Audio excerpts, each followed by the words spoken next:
And yes, I gave my rook one hell of an ass. Oh hell no! This one of those few times where my thoughts have somewhat shifted a bit. Not too much, but enough to where I really had to make an updated video regarding Dragon Age as a whole. So with that in mind, let's begin.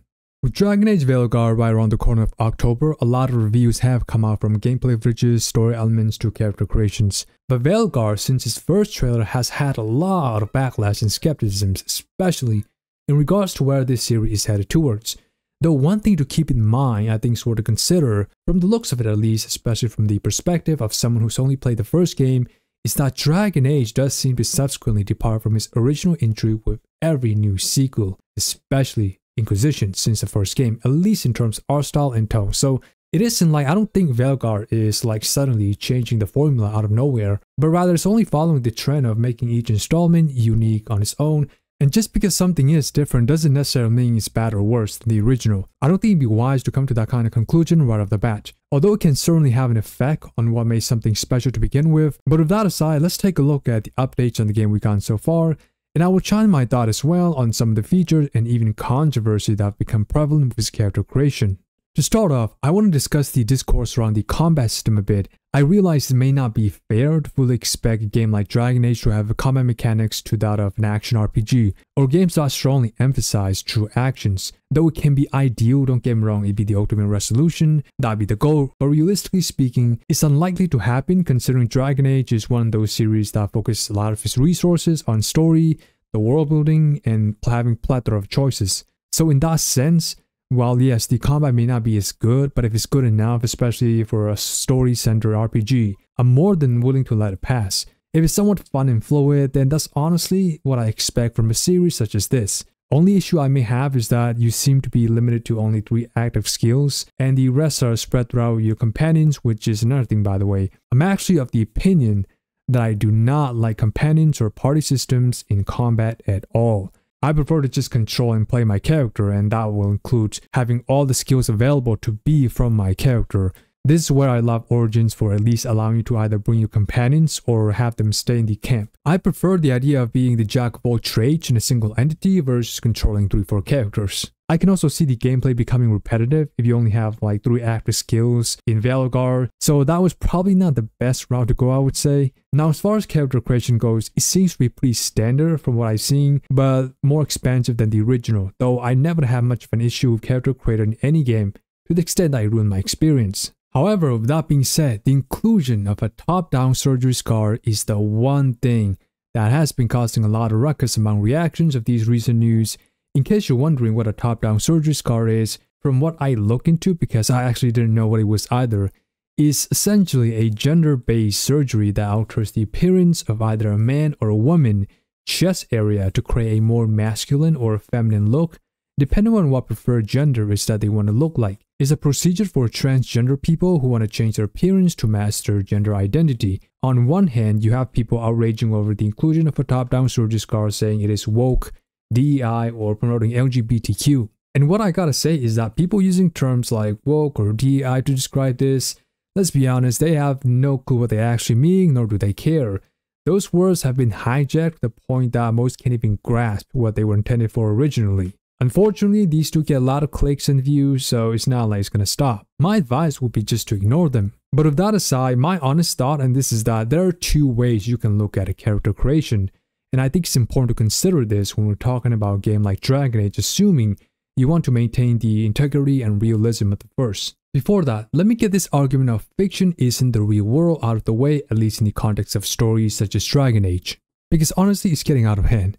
You have some who keep spewing this talking point of games, movies, and just fiction in general are now representative of the real world, and they shouldn't be bound by such. It's a common rhetoric that's been used many times to justify the insertion of pretty much anything and everything just because it's a game, when in fact that could not be further away from the truth. While yes, it is true that fiction isn't bound by the rules of real life, the most resonant stories are those that draw upon realistic themes, struggles, emotions, all that. Fiction generally gives people a way to explore more complicated, complex ideas and scenarios beyond the tangible stuff.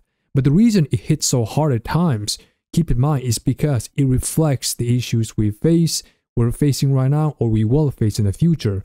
Without these realistic themes, many stories will lose their emotional depth. I mean, there wouldn't be one to begin with, and it wouldn't have as much impact. Again, it depends on the topic at hand and the tone you're going for, but in this case, Dragon Age did start from Origins. So I wanted to tackle this nonsense. Now I want you guys to keep that point in mind throughout the entire video. So with that aside, let's get on to the controversy regarding the character creator. One way you can look at a character creator is to simply do a free-for-all, be all you want archetype, where essentially there seems to be almost no limit to how you can customize your character and you aren't bound by anything, not even the theme of the game story. And in this case, then I don't have an issue with anything, even if it's a top-down surgery scar. It's an option, after all. It's optional. Like, they're not forcing anyone to checkmark this. If someone out there was dying to see a character creation like this just so they can feel represented, I don't have an issue with that. It doesn't affect me, nor does it affect most people.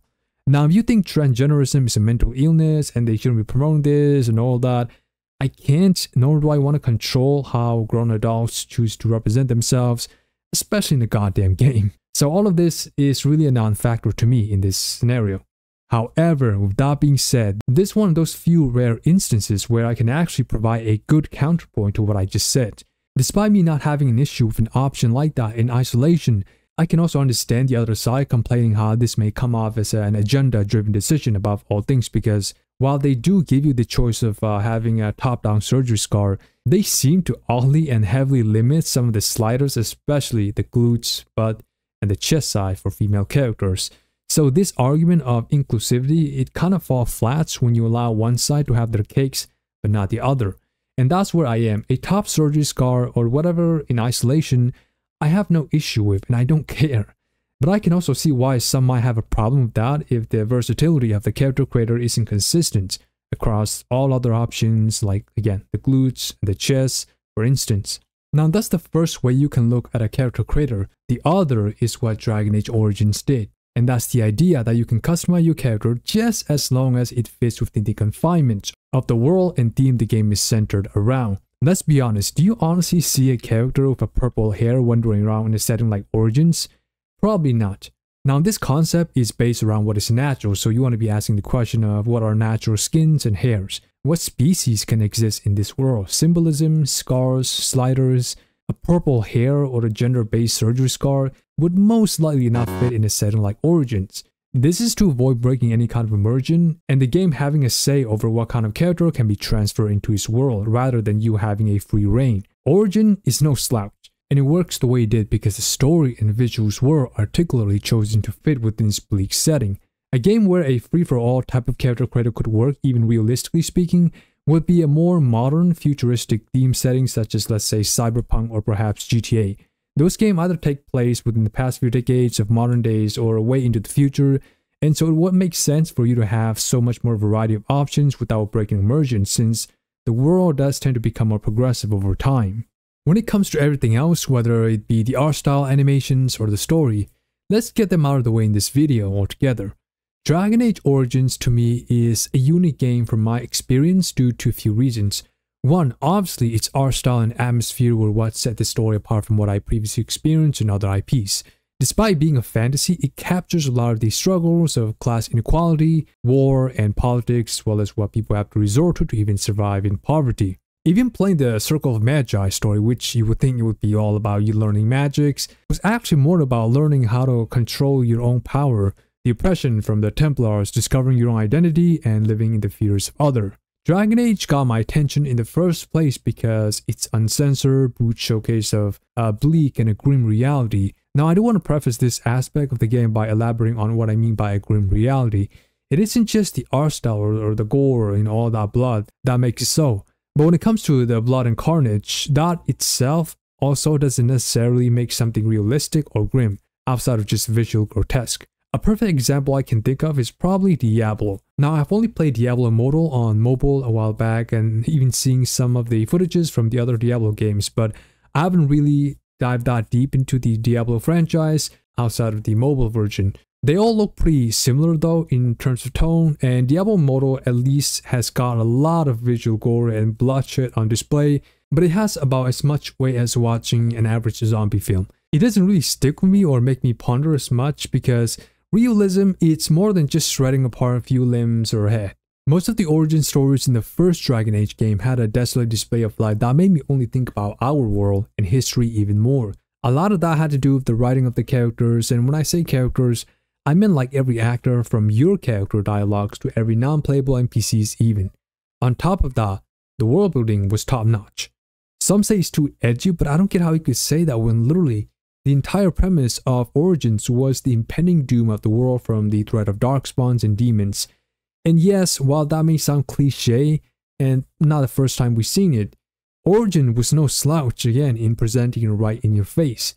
Not to mention, most of the Origin stories had you already starting off your own living predicament, even before becoming a warden. With the world on the brink of destruction and panic, the different species inhabiting it already engulfed in their own internal warfare as well. You have civil war and the survival of the fittest type of mentality. It makes sense why each race and class story didn't hold back when it came to the gritty nature of life. You also have certain race and origins that struggle so much with poverty, homelessness, and since a place like Veilguard was highly stratified in terms of class and economic status, not to mention discriminations, life was already so bad on its own that sometimes you just wonder if the blight itself was any worse. I don't think people understand that in some parts of the world, well, actually in large portion, there are still cruel life out there, and even in the first world countries.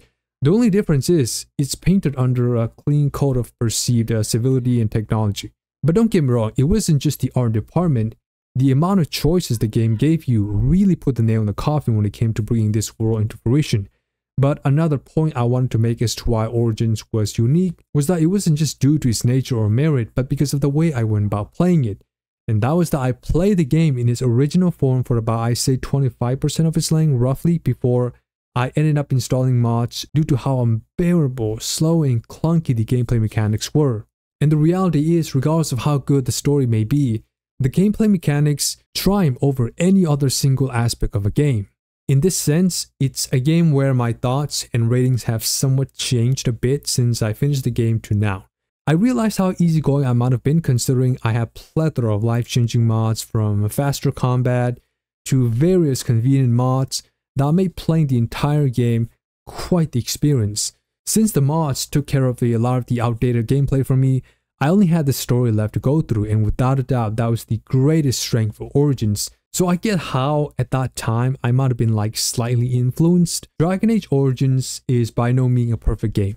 Its combat gameplay is among the worst I've ever seen in any game, and if it weren't for the story and its lore being as good as it was, I really would have lost my patience very quickly, even though I was already kind of reaching my limit prior to getting the mods.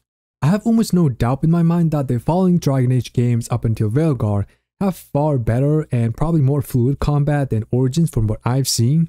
And to remind you, I have not played Dragon Age 2 or Inquisition, let alone Veilguard, so I can't speak on story details or specific that may or may not be good, but only on the art style and the overall tone from the footages, cutscenes, and dialogue choices that I've seen. My reception, which by the way has not changed, but I feel the need to reiterate this, and that's that none of these games, especially Veilguard, look necessarily bad by Dragon Age standard. It's certainly different, but I do think they move on from the grimness of Origins quite a bit with the way these things play out, and maybe that's what some prefer. It's just a question of in what direction you want to take this franchise to and what the overarching atmosphere you want from these games. I originally compared Veilguard to Fortnite, and people seem to get the idea that that's a bad thing, even though it highly depends on the way you look about it and what your thoughts on Fortnite is. But I specifically stated that based on my point of view, Fortnite isn't a bad looking game at all. It looks somewhat fun, but a lot of games look fun. I haven't played Fortnite, but yeah, certainly it does look fun to me. It wasn't really why I play Origins though, that's the point. There are a lot of games that look fun, but why will I play this over something else?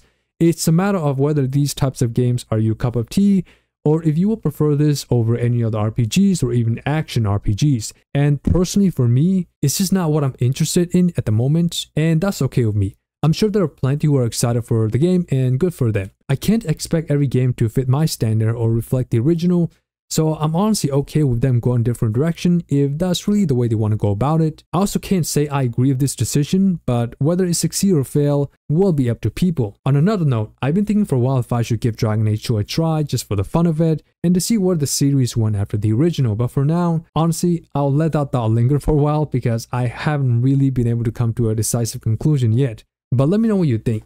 Anyway, those are my thoughts about Dragon Age. Again, let me know what you guys think about Veilguard or even any of the other games in our series. Drop them in the comments. Anyway, I hope you guys enjoyed the video and I will catch you later.